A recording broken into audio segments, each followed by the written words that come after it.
March 22, Putin desperately begs China and Syria for help when the Russian military is weak.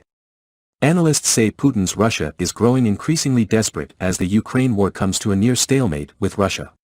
With Russia's invasion of Ukraine now approaching its fourth week, President Vladimir Putin's forces have unleashed brutal power and devastated the Eastern European nation, forcing its people to flee and causing millions to lose their lives.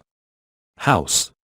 Things are not going according to Putin's calculations. He plans to defeat Ukraine quickly. But things are quite the opposite, when the Russian military is suffering much heavier losses than Ukraine. A large number of Russian warplanes and tanks, armored vehicles have been destroyed. The number of deaths of Russian soldiers is dozens of times greater than that of Ukraine. Ukraine announced that it has destroyed 15,000 Russian soldiers and 6 generals. Meanwhile, Russia's economy, currently reeling under the enormous weight of international sanctions and the costs of war, has largely failed to achieve major military victories in Ukraine. Close watchers of Moscow and Putin say the Russian president is showing more and more signs of desperation in Russia's military campaign and encirclement tactics.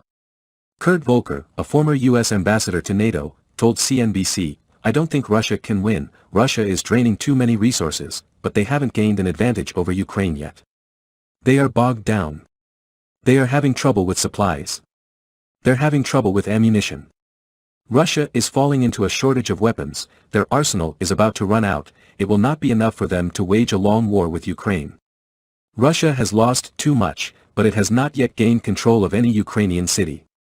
Putin is showing a lot of desperate measures such as calling on the Syrians or asking China for help, or threatening to attack NATO country supplies to Ukraine, and raise the specter of biological, chemical or nuclear use, he noted. Putin is exuding fear all over his body. All the deadlocks of the Russian military have been exposed by experts. A defeat for Russia will not be far away without support from China.